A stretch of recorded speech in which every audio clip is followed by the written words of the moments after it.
और खबर लखनऊ से ही सामने आ रही है। सपा अपने पदाधिकारियों के आंतरिक काम की समीक्षा करेगी और आंतरिक काम की समीक्षा के लिए जो सपा है वो बिल्कुल सक्रिय हो गई है। निष्क्रिय पदाधिकारियों को बाहर का रास्ता दिखाया जाएगा। सपा जिला और प्रकोष्ठ के पदाधिकारियों की हो रही है समीक्षा। सपा हर स्तर पर संगठन मजबूत करने में जुटी हुई है। 2027 के विधानसभा चुनाव में मजबूती से सपा लड़ना चाहती है, इसीलिए संगठन को मजबूत करने के लिए हर पहलू पर काम किया जा रहा है। बूथ स्तर पर भी काम किया जा रहा है और बूथ स्तर पर भी काम का आकलन किया जा रहा है।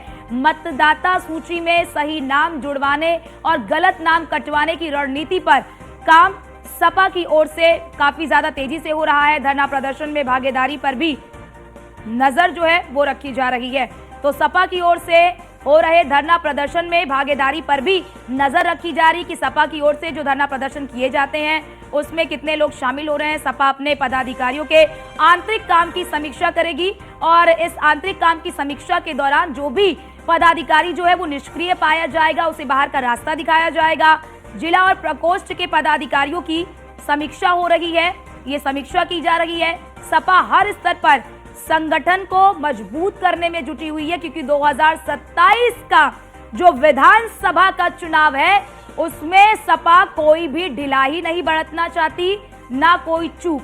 बूथ स्तर पर भी काम का आकलन किया जा रहा है, यानी कि बूथ स्तर पर भी काम का आकलन किया जा रहा है। मतदाता सूची में सही नाम जुड़वाने और गलत नाम कटवाने की रणनीति पर भी काम। और हमारे साथ हमारी संवाददाता वर्षा लगातार हमारे साथ बनी हुई है लाइव।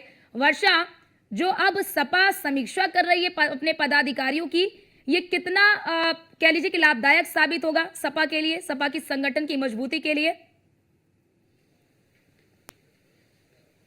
देखिए, अगर समाजवादी पार्टी की बात की जाए तो लोकसभा की जीत के बाद अब संगठन को लगातार मजबूत करने की सपा कोशिश कर रही है, जिसको लेकर अब निष्क्रिय सदस्यों को बाहर का रास्ता दिखाया जाएगा। साथ ही साथ ये भी जांच पड़ताल की जाएगी कि किन सदस्यों ने किस तरीके से काम किया है, किन सदस्यों ने जो आने वाले चुनाव है उसको लेकर पैनी नज़र अपने इलाके में बनाई रखी, या बूथ स्तर पर किस तरीके से काम हो रहा है। जो धरना प्रदर्शन हुए उसमें कितने कार्यकर्ता आए, किस तरह से उन्होंने प्रतिभाग लिया, जो विरोध प्रदर्शन किया गया उसमें किस तरह से कार्यकर्ताओं ने अपनी प्रतिभागिता रखी है। तो इन सभी स्तरों पर सपा अब एक पैनी नजर रखने जा रही है, पूरी जांच पड़ताल करेगी, चाहे वो बूथ स्तर हो या फिर जिला स्तर हो। उन पे सब जगह पर वो जांच पड़ताल करके एक पूरी रिपोर्ट देगी और उसके बाद ये पता चलेगा कि आखिर किस तरह से किन कार्यकर्ताओं ने कितना काम किया। देखिए, आने वाला 2027 का जो चुनाव है उसको लेकर बिल्कुल बिल्कुल 2027 का विधानसभा चुनाव काफी अहम माना जा रहा है। लेकिन वर्षा जरा ये बताइए, समीक्षा कब से शुरू होगी, कब से इसकी मतलब क्या बताया गया है कि कब से इसकी शुरुआत होगी और किस तरह से इसकी शुरुआत होगी?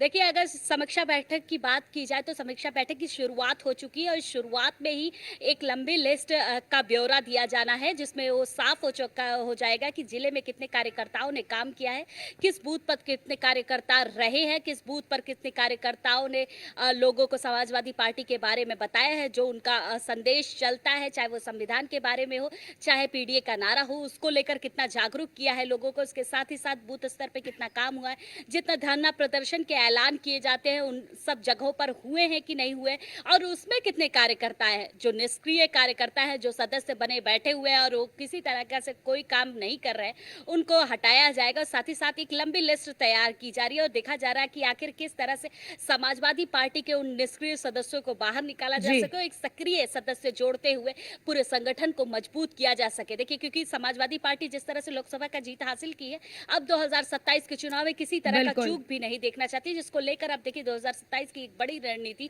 समाजवादी पार्टी तैयार कर रही है, क्योंकि उत्तर प्रदेश में एक वर्चस्व माना जाता है समाजवादी पार्टी का, जिसको लेकर 2027 के चुनाव को की ही ये रणनीति है, क्योंकि लोकसभा का चुनाव अब वो जीत चुके हैं और एक अच्छी संख्या में जीतने के बाद बिल्कुल बिल्कुल वर्षा, यही वजह है कि 2024 के लोकसभा चुनाव में सपा को उत्तर प्रदेश में जो जीत मिली है उस जीत ने सपा को संजीवनी बूटी दे दी है और सपा को लगता है कि 2027 में भी मामला पलट सकते हैं। बहुत शुक्रिया आपका हमारे साथ जुड़ने के लिए और हमारे दर्शकों तक ये जानकारी साझा करने के लिए।